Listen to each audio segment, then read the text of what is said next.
Chumlee scores biggest win, $10,000 rare gaming arcade. Hey guys, what's up? And welcome back to Film Screeny. Many interesting items come through the doors of the famous gold and silver pawn shop. Some worth a fortune, while others worth nothing.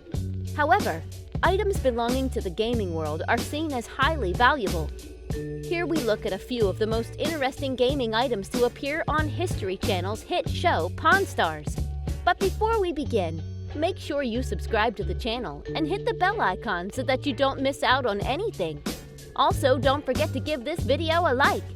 Alright, now let's begin. Number 5. Donkey Kong Arcade System. Chumlee and Corey were once called to look at a Donkey Kong arcade system. The seller demanded $2,500, but there was a problem. The system had a programming issue which caused the game to not have an ending, which would obviously affect the worth of the system. Corey and Chumlee then called in an expert to examine the machine. The expert confirmed that it was an original piece, but it was not worth as much as the seller thought. Corey offered him $300, which the seller denied, and decided to keep the system and try to sell it to someone else. Number 4. Earliest Super Mario Game. A guy once walked into the pawn shop with an original Super Mario game. The situation gets very interesting when the seller asks Rick for $1 million for it. Yes, $1 million for a Super Mario game. Rick, without taking any risks, calls in an expert to evaluate the value of the item. The expert not only confirmed the authenticity of the item, but also told Rick why it was so pricey. This retro gaming piece was purchased years before Nintendo was even officially a company. This was the earliest Super Mario game to still be around, and also in its original packaging, which left Rick astounded.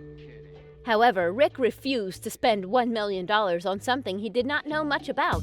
Still, this is one of the most interesting items related to gaming ever seen on the show. Number 3. Magnavox Odyssey 200. This piece was bought in 1975, and according to the seller, was bought by him when he was in his early 20s.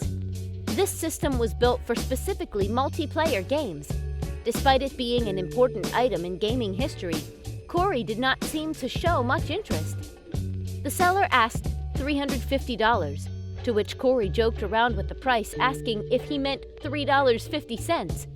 Even though they could not come to an agreement, the Magnavox Odyssey 200 is one of the most valuable collector's items to ever appear in the gold and silver pawn shop. Number 2. Pac-Man arcade game. Almost everybody alive has played the third-party version of Pac-Man on their computers, but not everyone has seen it on an arcade table from the late 80s. A man once came to the pawn shop with it and was willing to sell it for only $200. The reason for such a low price was due to its condition.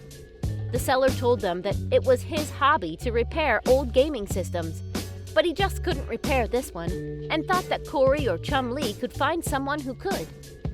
Corey was not interested in buying the rare item, but Chumlee kept pushing Corey to do so.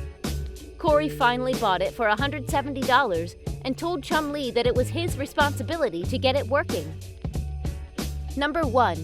80s Vectrex video game system. Another classic item that made its way into the pawn shop was a Vectrex video game system from the 80s. This video game system was revolutionary in the world of gaming.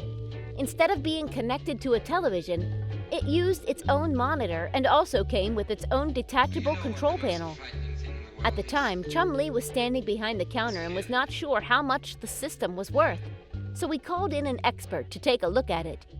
The expert put its value at around $250 to $270, and the seller agreed at $200.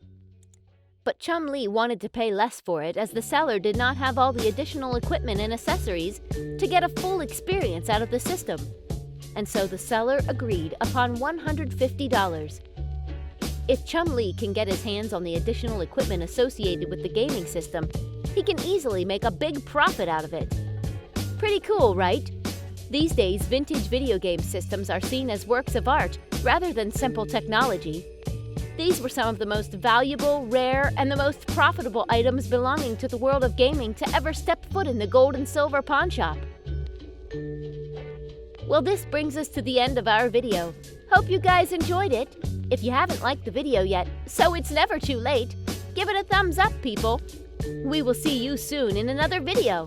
Until then, take care and goodbye.